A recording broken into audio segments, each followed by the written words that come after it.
서울이라는 좁은 도시에 19년이나 몸을 담았던 개인으로서 평가하자면 대도시는 제 스타일이 아니었습니다. 굳이 꺼내는 개인적인 이야기입니다만 저희 부모님께서는 맞벌이 때문에 항상 집을 나가시고 초등학교 시절 학교 갔다 오면 저를 반겨주는 것은 부모 할머님과 컴퓨터밖에 없었어요. 출장 학원 뺑뺑이를 다니는 동년배들과 비교해보았을 때 저는 하소연하는 것이 터무니없을 정도로 보기 겨워하는 말이지만 오히려 저는 학원을 몇 개 안 다니니까 그 사이 시간이 더 외롭게 느껴졌습니다. 그렇게 그때 저는 컴퓨터에 몸을 맡겼죠. 네이버 블로그를 하고 알만한 사람들은 게임 유튜버들을 시청하며 밖에 나가는 일도 과외와 학원이 아니라면 그리 해본 적이 없습니다. 그 경험이 있었다면 저는 도시를 더 좋아했을지도 모르죠. 하지만 안 나가버릇하니까 진짜 안 나가더라고요.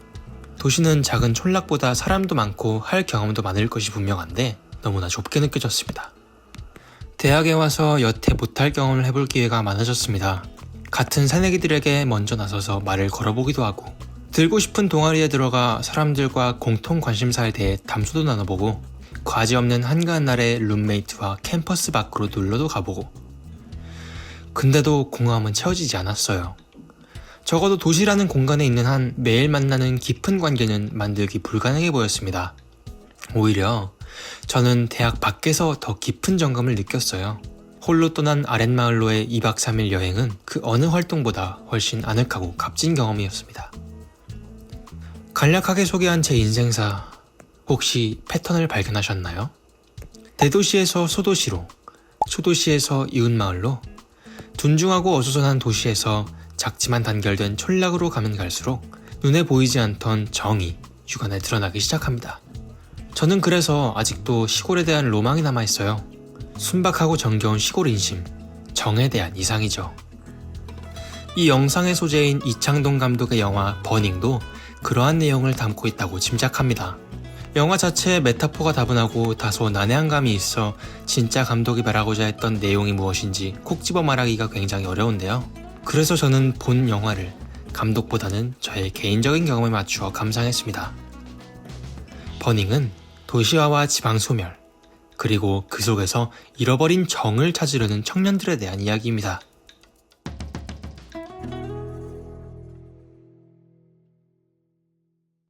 종수는 시골에서 서울로 올라와 글을 지으며 살고 있는 건실한 청년입니다. 여느 때와 다름없이 슈퍼에서 볼일을 보고 있던 그는 우연히 그 가게에서 홍보를 하고 있는 소꿉친구 혜미를 만나게 되는데요. 혜미는 도시에서 살아남기 위해 자기 자신을 꾸몄습니다. 내적으로는 아직 순수한 시골 소녀이지만 외적인 면에서 그녀는 어엿한 도시 여자입니다. 그런 혜미가 종수에게 자신의 몸을 내어줍니다. 평범히 따분했던 일상에 특별한 인연이 생기니 종수는 내심 기분이 좋습니다. 혜미가 어느 날 벤이라는 남자를 자신에게 소개합니다. 겉으로는 아무렇지 않하지만 왠지 기분이 나쁩니다. 얼떨결에 도착한 벤의 집, 그 집의 화장실에서 종수는 이상하리 많지 많은 양의 여자 액세서리들을 보게 됩니다. 마치 사냥꾼이 승리한 뒤 수집하는 전리품처럼 기분은 또 야릇합니다. 벤은 둘에게 도시에서 노는 법을 가르쳐줍니다. 사람들을 불러 사교 모임을 갖고 2차로 클럽을 가고 내향적인 시골 청년 종수는 분위기가 어색하기만 합니다. 며칠 뒤 자기네 집에서 함께 폈던 대마초도 그렇습니다. 곧잘 피는 둘과는 다르게 대마초의 맛이 종수에게는 고통스럽습니다. 대마초를 피고 난 후 멍하니 있는데 대뜸 혜미가 옷을 벗고는 춤을 춥니다. 쟤 왜 저래? 갑자기 핏대가 섭니다. 나에게만 특별할 줄 알았던 혜미인데 그래서 나에게만 알몸을 보여줬다고 생각했는데 아니었습니다. 벤도 그녀의 알몸을 보고야 말았습니다. 다음날 그녀가 떠나기 전 홧김에 종수는 무심코 그녀에게 대고 창녀라고 꾸짖습니다. 그 뒤로 종수는 혜미를 영영 볼 수 없게 됩니다. 다만 벤의 집 화장실 서랍 안에 있는 그녀의 손목시계만이 남아있을 뿐입니다.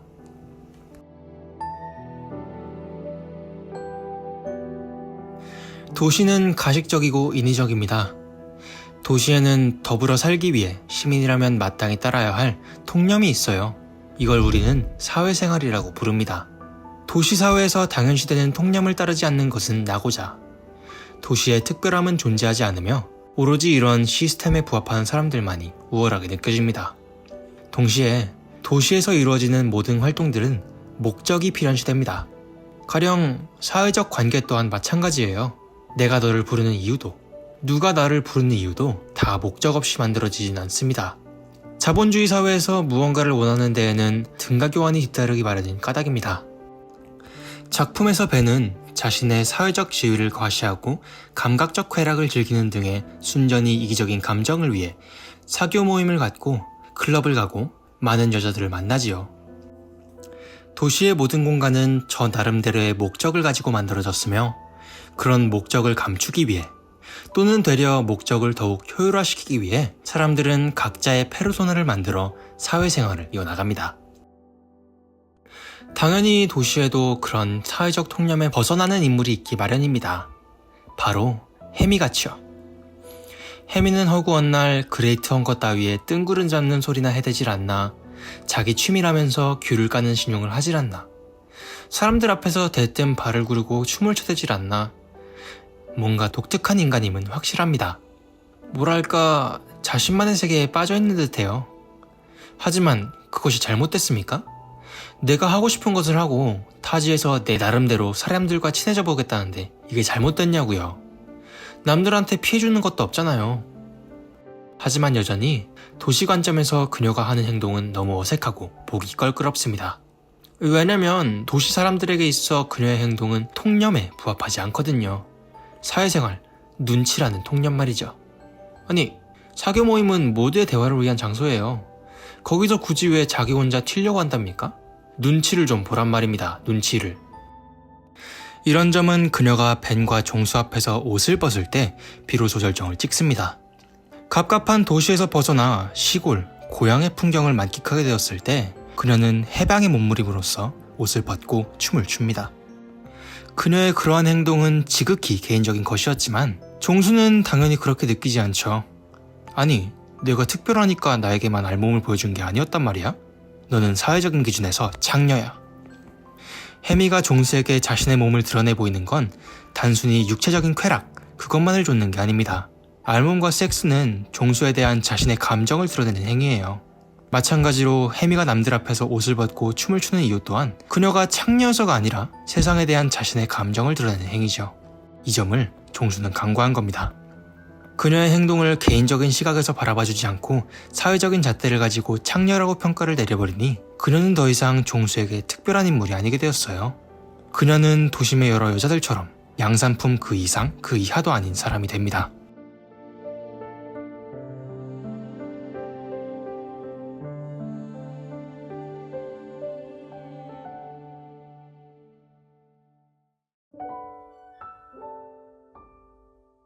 여지껏 도시에서 드러내 보인 해미의 진실된 행동들은 가식적인 도시에서 그리고 도시에 물들여진 사람들에게서 되려 부자연스럽게 비춰주게 됩니다. 그녀는 모든 사람들을 허물없이 대하지만 모두에게 그녀는 왠지 좀 특이한 아이일 뿐입니다. 도시라고 해서 모두가 이성적이고 합리적인 게 아닙니다. 사회생활은 그다지 논리적이지 않아요. 눈치껏 해 라는 식의 논지는 개개인이 사회적 통념에 부합할 수 있게 강압적으로 바꿔놓습니다. 근데 생각해보면 당연하죠. 인간은 사회적 동물이니까 구성원으로서 도태되지 않으려면 가끔은 사회가 지시하는 대로 자신을 가꿔야 해요. 그건 100% 용납 가능합니다. 자신만의 세계에 빠져있으면 그 누가 좋아하겠습니까? 이해를 할 수 있는 데에도 선이 있다는 겁니다. 그런데 도시에서의 통념은 그 기준이 훨씬 까다로워요. 다시 말해서 사회생활, 즉 가식이 일상화되어 있죠. 아까 말했듯 인간은 사회적 동물입니다. 같이 모여 사는 게 당연한 건 맞아요. 하지만 도시는 그 사람의 수를 인위적으로 방대하게 늘려놓은 부자연스러운 군체입니다. 농경사회에서 작은 커뮤니티를 꾸리고 그 안에서 소속감과 유대감을 가지고 대가족의 형태로 사람들이 각자 정을 지닌 채 사는 식의 생활 방식은 투박할지라도 진실됩니다. 도시에 비해 순박한 구석이 있는 것이 시골의 별미라고 볼 수 있어요. 근데 감적으로 모든 것이 굴러가는 사회는 효율적이지 못하죠. 도시에서의 사람들은 정을 포기하고 대신에 경제적인, 효율적인 이득을 취했습니다. 사람들을 모아 노동력을 증진시켜 산업이 발달했고 고리타분한 대가족의 시대는 지나고 좀 더 체계화된 핵가족의 시대, 나아가서는 1인 가구의 시대로 변모합니다. 여러 사람들이 각자 목적을 가진 채 인연을 맺고 끊는 가식적인 도시사회에서는 많은 사람들이 외로움에 빠집니다. 사람을 많이 수용할 수 있는 도시는 아이러니하게도 작은 사회의 강점인 진실된 강정교류와 유대감을 간과하고 말았어요. 저는 친구들과 만날 때면 항상 PC방에 가곤 합니다. 친구들과의 스몰 토크는 별로 해본 기억이 없고 대신에 누구 풀 빠졌다, 한타 열린다는 대화를 해본 기억이 더 많네요. 게임을 다 마치고 근처 음식점에 가도 마찬가지입니다. 대화 주제는 언제나 학업은 어쩌고 있냐, 군대는 갈 것이냐 등등이에요. 목적 있는 만남이 필연시되는 도시사회에서 정이 이루어질 수 없는 것은 그 구조적인 특징 자체가 원인일 수 있다는 거죠. 근데 잠깐, 친구들과 노는 것이 항상 목적으로만 이루어진다 말하려는 게 아닙니다. 가령 게임을 하기 위해 친구들을 만나는 게 아니에요. 친구들을 만나기 위해 게임을 하는 겁니다. 근데 게임을 한다는 행위 자체가, PC방이라는 공간 자체가 우리들 사이에 보이지 않는 목적을 형성한다는 거예요. 도시라는 공간적, 구조적 특징이 자연스러운 만남, 관계와 감정교류를 억제하고 있다는 겁니다. 비슷한 의미로 계속해서 사회생활이라는 통념을 이야기했지만 좀 더 본질적으로는 관계가 사라지고 목적만이 남았다는 사실 자체가 도시에 사는 청춘에게 있어서 가장 큰 답답함이라고 재차 강조하고 싶습니다. 진실된 정서적 교류는 사라지고 감각적 쾌락만이 남은, 그리고 그런 감각적 쾌락만을 위한 인위적인 공간이 즐비한 도시에서 청년은 어떻게 공허함을 극복할 수 있을까요? 감정교류가 사라진 도시에서 희미한 빛의 응어리를 찾으려는 청춘들의 몸부림은 어쩌면 쓸모없는 일일지도 모르겠습니다. 내일은 내일의 태양이 뜨겠지만 결국 빽빽히 솟은 고층 건물들에 가려 보이지도 않을 테니 말입니다.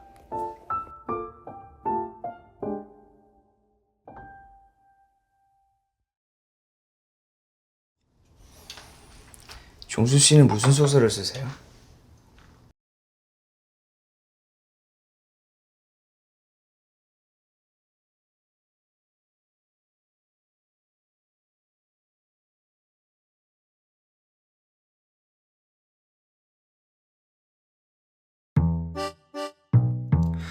여러분에게 있어 인생 목표는 무엇인가요? 돈? 재미? 명예? 이 물음을 마음속에 간직한 채 영상을 계속해서 시청해 보십시오. 자, 다시 영화로 돌아와 봅시다. 벤이 누굽니까? 전형적인 알파메일 도시남자죠. 그와 동시에 그에게 있어 인생의 목표는 재미입니다.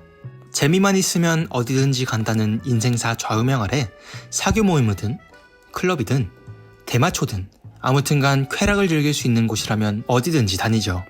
그러면서도 이따금 하품을 하는 모습이 우습기 짝이 없습니다. 그에게 있어 혜미는 정말로 도심에 있는 여러 여자들 중 하나일 뿐입니다. 벤에게 혜미는 자신의 위치를 과시하기 위한 사치품에 불과하죠.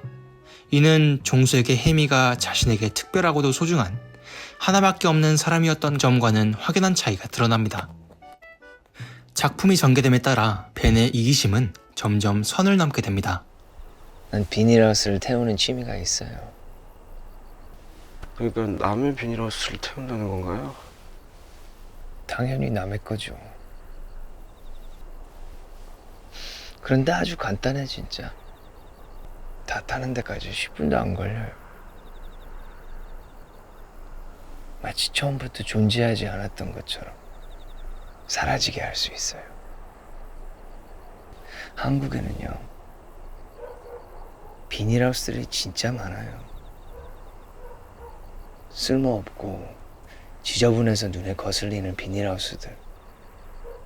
걔네들은 다 내가 태워주기를 기다리는 것 같아요.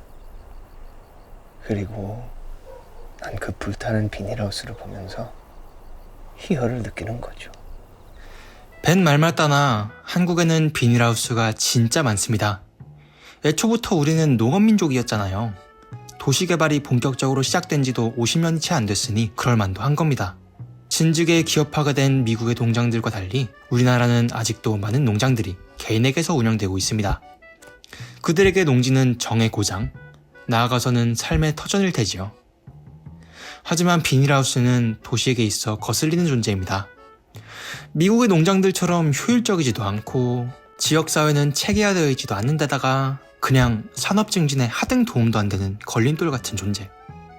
그래서 벤은 비닐하우스를 태웁니다. 거기에 옳고 그른 건 없어요. 그저 자연의 도덕만 있을 뿐. 벤의 행위, 비유적으로 도시화가 일어나는 과정에는 즉흥적인 판단 같은 것이 없다는 말입니다. 그저 세계의 동향에 따라 자연스럽게 흘러갈 뿐이죠. 그건 비 같은 거예요. 비가 온다. 강이 넘치고 홍수가 나서 사람들이 떠내려간다. 비가 판단을 해? 거기에 옳고 그런 건 없어요. 자연의 도덕만 있지. 하지만 종수에게 그의 말은 아리송합니다. 도시에서 몇 년째 살아 이미 적응이 된 청년 종수에게 그 말은 일리 있게 들리지만 동시에 아직 아버지의 빈집에 몇 번이나 드나드는 소년 종수에게 그 말은 납득되지 않습니다. 그도 시골에서 나고 자랐으면 물론 금방 며칠 전에 비닐하우스에서 이웃들을 만나기도 했잖아요. 시골은 분명 귀찮고 고리타분한 존재입니다. 목적도 없고 관계만이 남은 비효율적이고 무의미한 공간. 당장 빈집에 덩그러니 남겨진 암송아지만 아니었더라면 올 필요도 없었을 거예요. 그러나 그곳도 여전히 삶의 터전이고 나의 고향입니다. 종수는 방황을 하고 있어요. 도시와 시골 사이의 나중에 진짜 나는 어디에 있는지, 나의 진짜 집은 어디인지. 3번 집이 어딥니까? 3번 집이 어딥니까?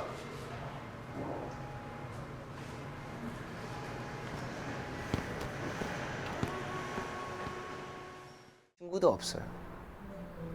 햄이 보기보다 되게 외로운 여자예요. 근데 종수 씨 그거 알아요? 햄이가 종수 씨 특별하게 생각한 거. 나한테 그랬어요. 언제나 자기 편이 돼줄 사람이라고. 그 말을 듣는데 괜히 질투가 나더라니까요. 지금까지 살면서 질투 같은 거 해본 적이 없는데. 벤에게 여자는 사치품입니다. 자신의 인생 제1목표인 원초적인 재미를 위한, 자신의 위치를 과시하기 위한 부속품이고요. 그런 그에게 혜미가 종수를 특별히 여겼다는 사실은 아무렴 질투났을 겁니다.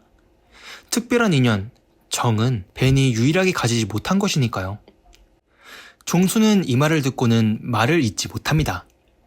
혜미가 나에게 특별한 존재였다고? 그럼 벤 앞에서 옷을 벗은 이유는 뭐였던 거지? 종수에게 인연은 가장 가까운 존재였지만 그것을 그는 기꺼이 내팽개쳤습니다. 마치 자신의 암송아지를 쓸모없다는 이유로 내답한 것처럼 목적이 먼저였던 인생에서 그는 관계를 돌아볼 새조차 없었던 것입니다. 뭐라고 하네.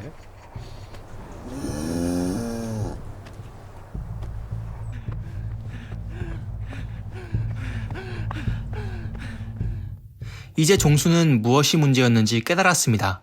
수수께끼 같은 인생에서 해답을 찾고야 말았습니다. 암송아지의 슬픔 어린 눈망울에는 해미가 겹쳐 보였고 그 속에는 또한 정이 보였습니다.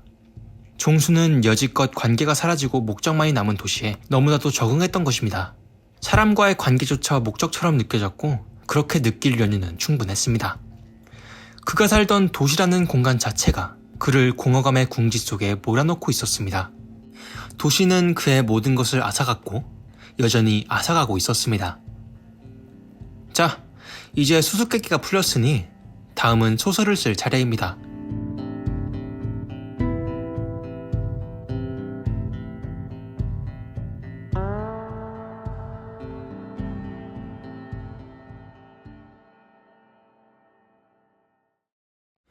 종수는 벤과 맞대면을 하게 됩니다. 이곳에서 빛이라곤 찾아볼 수조차 없습니다. 괜히 친한 척 해보이는 벤의 인사치레에 종수는 화가 치밀어 오르고 칼을 뽑아 그를 기어코 죽이게 됩니다. 햄이하고 같이 보자면서요. 햄이 같지 않았어요. 자신의 고향을, 해미를, 정을 말살시킨 벤, 아니 도시를 그는 이 세상에서 지워버리기로 합니다. 저 자신을 죽이고 있다는 걸 알면서도 벤은 종수를 끌어안습니다. 언제나 가식적이었던 그이지만 이번만큼은 그의 행동이 진실되어 보이네요. 모든 것을 가진 듯 보였던 벤조차도 마음속의 공허는 남아있었죠. 그에게는 특별한 인연이 결핍되어 있었으니까요. 자신과는 너무나도 다른 처지의 종수이지만 그의 공허만큼은 벤도 공감할 수 있었을 겁니다. 그도 결국은 악인이 아닌 도시라는 사회구조 속에 또 다른 피해자였을 수도 있겠다는 생각이 드네요. 살해를 마친 종수는 자신의 옷을 벗어던지고 벤의 시체와 함께 모든 것을 불에 태웁니다. 그의 나체는 해미의 그것과 닮아있으면서도 무언가 부족합니다. 모든 것이 정리된 뒤 트럭을 타고 질주하는 종수. 뒤로 불타는 외제차가 만들어낸 빛의 엉어리는 과연 그가 원하던 진짜일까요? 종수는 진정 해방을 한 것일까요? 도시를 죽이고 난 시골 소년의 눈에는 미운 정이 서려 있습니다. 어딘가로 향하는 그의 표정은 그 누구도 이해할 수 없을 것입니다.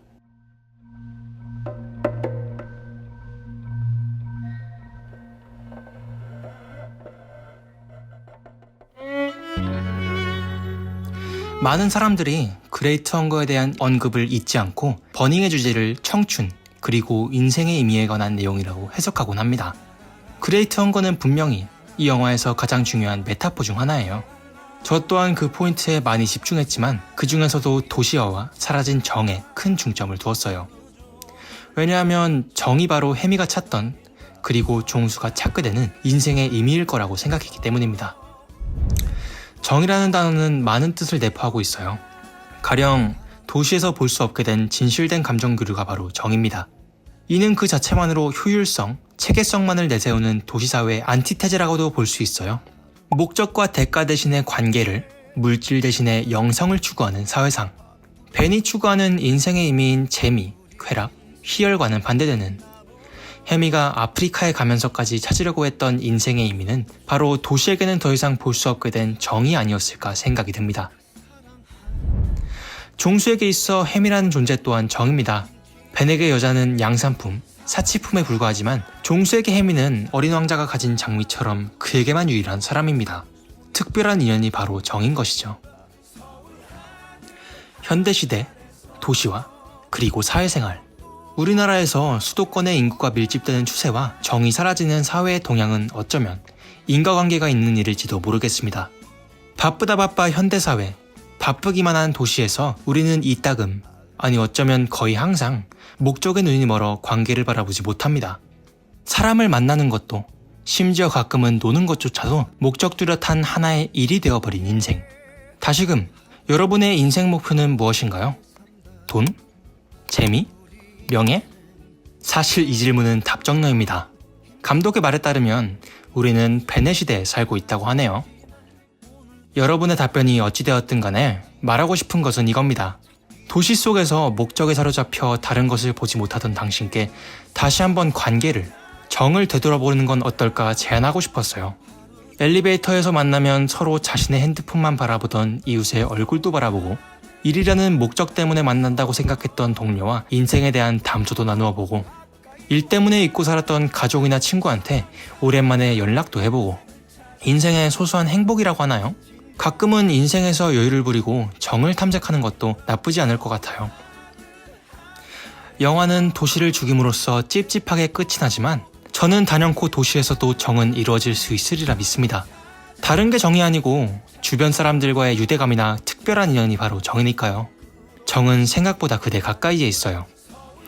당신이 어디에 살고 있든 한 번 사는 삶 속에서 사랑 찾고 인생 찾으며 하루 종일 소미차게 뛰어다녀 봅시다. 버닝이었습니다. 감사합니다.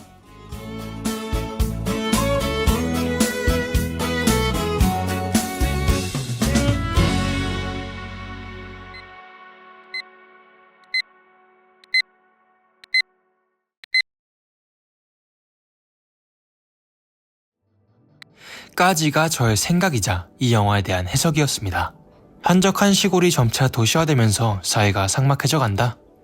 따라서 청춘이 좇고자 하는 빛의 응어리, 바로 인생의 의미가 사라져가거나 혹은 불투명해진다. 그리고 그 인생의 의미는 정을 되찾음으로써 취득할 수 있을 것이다. 추가로 그 정이 구현될 수 있는 가장 적절한 공간이 시골이기에 종국의 종수가 벤을, 비유적으로 시골 소년이 도시를 죽이면서 영화가 끝나는 것이고요. 하지만 그 이후의 상황이 어떻게 되었는지 보여주지 않고 그저 흐지부지한 열린 결말로 영화가 끝난다는 사실은 상당히 이해합니다. 제 생각과 해석에 따르면 도시화가 모든 것의 원인이었고 이를 죽이는 행위가 긍정적으로 묘사되었어야 했을 테니 말이죠. 전형적인 소설의 플롯인 주인공이 나쁜 놈을 처단하는 것으로 끝을 맺었어야 하는데 마지막이 벤이 되려 종수를 껴안는 장면은 벤이 빌런이다라는 관객들이 기본적으로 깔고 갔던 맥락조차 부숴버립니다. 따라서 저는 버닝에 대한 제 해석을 180도 바꿔보려고 합니다. 이 영화는 감독의 특정한 생각을 설파하려는 교훈적인 영화가 아닙니다. 오히려 그런 행위 자체가 얼마나 부질없는 일인지 알려주는, 그리고 그 체험의 과정을 매우 효과적으로 전시하는 아방가르드한 작품입니다. 우선 그 전에 먼저 정정을 하자면 도시화라는 단어를 자본주의로 대체해야 더 납득이 가겠다는 생각입니다. 대가 없이 만남에 초점을 두던 사회가 좀 더 물질과 목적에 치중하게 된 것은 분명히 도시 자체의 공간적, 구조적 특징이겠지만 좀 더 파고들면 그 도시라는 게 나오게 된 경위는 다름 아닌 자본주의니까요. 도시가 그 자본주의를 재생산하는 매개체일 수는 있습니다만 문제의 근원은 아니라는 말입니다. 애초에 도시라고 해서 마냥 여유가 없는 것도 아니고 시골이라고 해서 마냥 고즈넉한 것만도 아니잖아요. 정의 대척점에 있는 보다 근본적인 것은 도시라기보다는 자본주의에 가깝다고 봐야겠네요. 마지막에 제가 말했죠. 도시에서도 정은 이루어질 수 있을 거라고. 당장 몇십 년 전만 하더라도 양손에 과일 봉투를 쥔 할머니가 버스를 타면 대신 들어드리는 것이 자연스러운 일이었고 지금도 종종 도시에서 노약자분들을 허물없이 배려해주는 사례가 나오기도 하잖아요. 자본주의는 정과는 반대되는 목적지향적 사회상을 설파했고 이는 결국 우리 사회에 존재했던 관계를 파괴했습니다. 다시 돌아와서 상술했던 다른 관점으로 방금 했던 말을 바라봐보죠. 자본주의, 목적지향적 사회상, 관계, 괜히 어려운 용어들을 나열해 객관화를 시키려고 했지만 결국에는 하나로 통일됩니다. 왠지 모르게 요즘 사람들이 여유가 없어지고 화가 많아진 것 같다는 추상적인 느낌. 어찌됐든 간에 사람들은 어떤 면에서도 온전히 객관적일 수 없어요. 모든 생각, 말, 행위 등이 개인 스스로의 판단하에 이루어집니다. 물론 저도 요즘 세상이 각박해졌다는 느낌을 받기는 하는데요. 그럼에도 그 분노의 진짜 원인은 아무도 모를 겁니다. 사람들은 계속해서 자금의 세태를 탓할 누군가를 찾지만 결국 부질없는 일입니다. 그냥 어쩌고 어쩌다 보니 결국 이렇게 된 거예요. 세상은 그저 자연의 도덕에 따라 천천히 그리고 조금씩 변하는 것뿐입니다. 그건 비 같은 거예요. 비가 온다. 강이 넘치고 홍수가 나서 사람들이 떠내려간다. 비가 판단을 해? 거기에 옳고 그런 건 없어요. 자연의 도덕만 있지. 이창동 감독도 이와 비슷한 생각으로 영화를 만들었을 거예요. 해미가 사라진 이유는 정말 벤 때문이었을까요? 정말 벤이 비닐하우스를 태우기는 했을까요? 벤은 정말로 나쁘기만 한 빌런일까요? 종수는 수수께끼 같은 인생에서 여러 사건들을 통해 자신의 결핍을 탄생시킨 원인이 벤일 것이라고 판단하며 마지막에 그를 죽입니다. 그런데 그 후는요? 벤이 원인이었다면 원인을 해결한 후에 모든 것이 원래대로 돌아와야죠. 과연 그 후는 어떻게 되는 건데요? 감독은 짓궂게도 그 후 장면을 안 보여줍니다. 이 또한 불확실한 거예요. 벤이 해미를 사라지게 했다는 것도 멋대로의 판단. 벤이 비닐하우스를 태웠을 거라는 것도 판단, 벤이 모든 일의 원흉일 거라는 것도 판단, 해미가 사라졌다는 것도 판단, 벤의 집 지하 주차장에서 발견한 고양이가 보일일 거라는 것도 판단, 벤의 집 화장실에 있는 손목시계가 해미의 것일 거라는 것도 판단, 고향집에 우물이 있었다는 것도 없었다는 것도 판단. 관객이나 종수나 사람은 뭐가 일어나면 자꾸 판단을 하려고 듭니다. 어떠한 일이 일어났으니 이는 곧 이쪽 때문이고 저쪽 때문이라면서요. 근데 결국 이 또한 무엇 하나 확실한 게 없어요. 이 사건의 원흉은 이쪽이기도 하며 저쪽이기도 하고 동시에 이쪽이 아니기도 한데 저쪽이 또 아니기도 해요. 결국 이 영화 그리고 인생의 모든 것은 불확실성에 기반합니다. 계속해서 보다 보니까 감독이 무얼 말하려는지 감이 잡히시나요? 해미 집에 고양이가 보이지 않는 이유도 시골에 있는 종수에게 자꾸 알 수 없는 통화가 걸려오는 이유도, 우물의 존재 유무에 대한 증언이 엇갈리는 이유도 다 감독이 불확실성을 설명하기 위해 심어둔 장치인 겁니다. 이 영화는 저에게 있어 큰 울림을 주었습니다. 저는 본 영화를 감상하면서 온갖 메타포를 분석하고 연결고리 지어보고 나의 경험과도 대비해보며 어떻게든 해석을 이끌어내어 이 영상을 만들기까지 이르렀어요. 하지만 그 모든 행위조차도 결국은 부질없었죠. 그저 영화를 다 감상하고 영상을 만들고 난 뒤 남은 기분의 오묘함만이 진짜였습니다. 오늘 영상의 교훈은 없습니다. 그저 제가 느꼈던 기분의 오묘함을 여러분과 공유하는 시간이 되었다면 그걸로 충분합니다. 버닝이었고요. 진짜 감사합니다.